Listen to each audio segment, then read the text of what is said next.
Hi everyone, in this video I am going to present a topic on chronic venous congestion.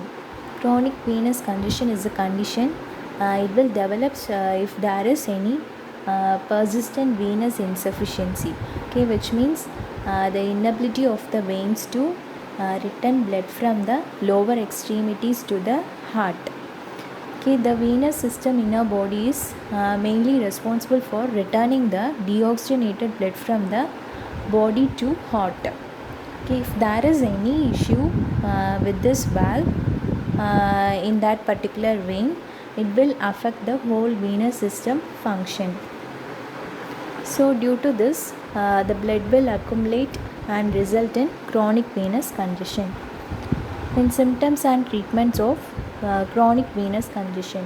It include leg swelling, skin changes, thickening of skin, discoloration of skin, or breakdown. This will lead to painful ulcers, varicose veins, leg pain or heaviness and fatigue. Then treatment include compression stocking or bandages to reduce leg swelling. Then elevating the affected legs above the heart level. Then exercise and weight loss.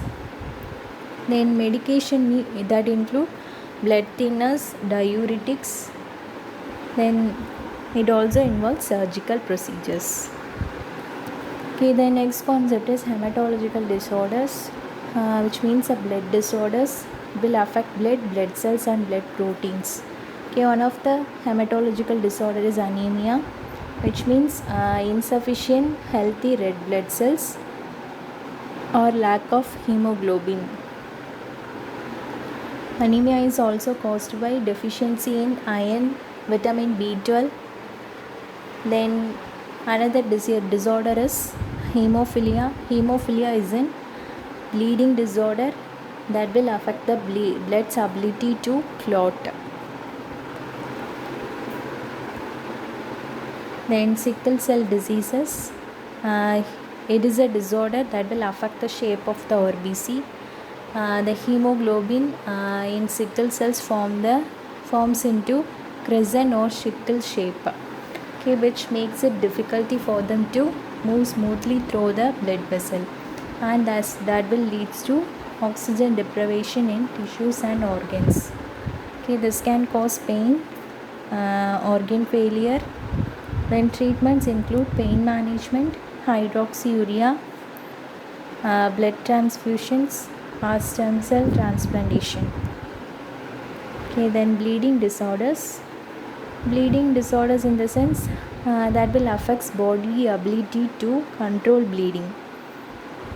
Some types of bleeding disorders include hemophilia A, hemophilia B, Van Willebrand diseases, platelet function disorder. Hemophilia means it is mainly caused due to absence of clotting factor in blood. There are many types of hemophilia A, B. A is caused due to the deficiency of clotting factor 8. Hemophilia B is caused due to the deficiency of clotting factor 9. Then Van Willebrand diseases is another bleeding disorder that will affect 1% of a population. This condition results from deficiency or dysfunction of Van Willebrand factor, which is a kind of protein that is necessary for blood clotting. The next concept is leukemia. It is a common type of cancer. It will starts in the bone marrow. In bone marrow only blood cells are formed. Leukemia causes the bone marrow to produce abnormal WBC, which these and all known as leukemic cell. The major types are acute lymphoblastic leukemia, chronic lymphocytic leukemia, acute myeloid leukemia, then chronic myeloid leukemia. Symptoms include fever, then frequency infection, then swelling of lymph node, liver and spleen, bone pain or tenderness.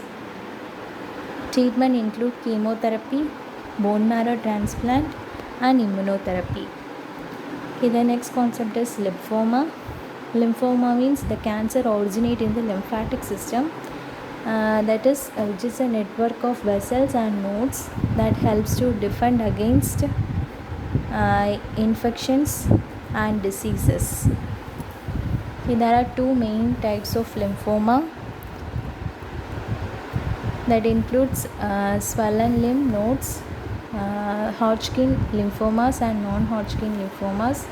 Hodgkin lymphomas have a swollen lymph node.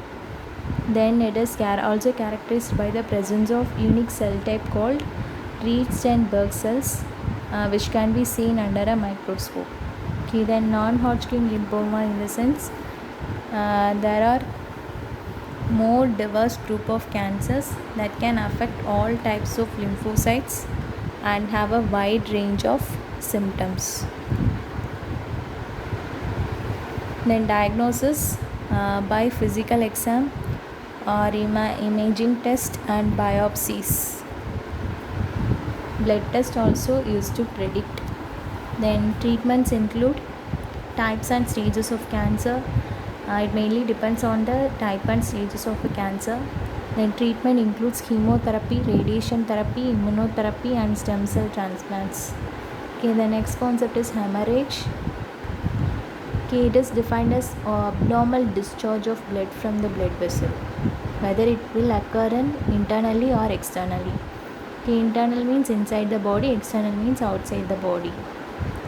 Okay, four types are there: arterial, venous, capillary and mixed. Arterial, in the sense when artery gets damaged, blood will shoots out. Okay, then venous means when a vein is damaged, the blood flow out steadily. Okay, it is dark red in color. Then capillary hemorrhage means it involves small injuries like cuts, scratches. It causes slow oozing of blood and it is not usually life-threatening. Then mixed hemorrhage, in the sense it involves mix of arterial and venous bleeding. It is characterized by the pulsating flow of blood. Okay, symptoms include weakness and fatigue, dizziness and fainting, shortness of breath, paleness of skin, rapid heart rate and loss of consciousness. Thank you for listening.